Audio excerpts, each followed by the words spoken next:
On se dit tout, on parle agriculture et nutrition en compagnie d'Olivier Ken. Bonjour Olivier. Bonjour Fabrice. Vous êtes le gérant d'Ecofi Agir pour le climat. Pouvez-vous nous présenter ce fonds? Oui, bien sûr.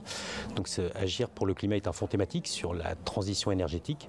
C'est un fonds qui va s'intéresser aux principales sources d'émissions de CO2. On peut en nommer 6. La première, le transport. La deuxième, les bâtiments industriels. La troisième, l'agriculture. La quatrième, l'industrie manufacturière. La cinquième, la production d'énergie. Et enfin, le traitement de l'eau et des déchets. Alors parmi ces sources d'émissions, agriculture, en troisième position, vous l'avez cité, un enjeu, nourrir l'ensemble de la population mondiale. On est face à des défis immenses. On est face à des défis immenses parce qu'il s'agit à la fois de nourrir la population mondiale, qui ne cesse de croître, mais également de réduire ses émissions. On va donc s'intéresser à deux volets. Le premier en amont, c'est-à-dire la production, l'agriculture en tant que telle, et la deuxième, la consommation. Alors dans le fond, comment vous intervenez sur cette partie agriculture? Alors sur l'agriculture, qui est un secteur en oligopole, on va s'intéresser aux acteurs qui fournissent les machines agricoles, les tracteurs pour être concret. En particulier, on s'intéresse au numéro 2 mondial, qui est une société italienne, italo-américaine, qui s'appelle CNH Industriel, qui vend des engins agricoles et qui est également très spécialisée dans ce qu'on appelle l'agriculture de précision. L'agriculture de précision va permettre aux fermiers d'améliorer le rendement de leur ferme en réduisant l'utilisation des fertilisants et donc les émissions de CO2. On passe maintenant à la partie nutrition. Là aussi, comment vous agissez au sein du fonds Agir pour le climat? Alors en amont, il s'agit de nourrir le bétail, donc en particulier de modifier l'alimentation du bétail, qui est une source importante de CO2.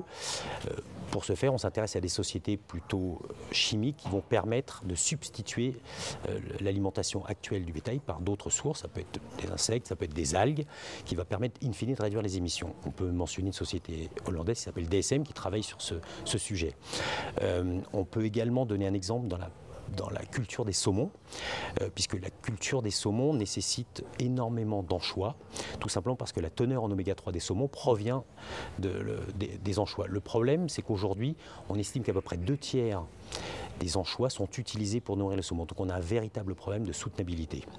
Là encore, on va s'intéresser aux solutions qui permettent de substituer ces anchois tout en maintenant un taux d'oméga 3. La solution passe par la fermentation des algues.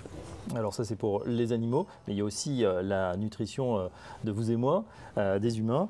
Et là aussi, les gens de plus en plus veulent savoir ce qu'ils mangent et manger, si possible, le plus sain possible. Exactement, il y a des véritables changements dans les habitudes de consommation parce qu'on est effectivement plus au courant de la traçabilité de la production de ce qu'on mange. Et puis il y a ce trend qui va vers davantage de produits naturels, de produits biologiques. Et boursièrement, ça se traduit par un intérêt de plus en plus important pour des sociétés. Et on a assisté à quelques acquisitions récemment. L'année dernière, le français Naturex a été racheté par un aromaticien, Givaudan. Et cette année, le leader des produits biologiques, Vessanen, vient d'être acheté par un fonds d'investissement PI Partner.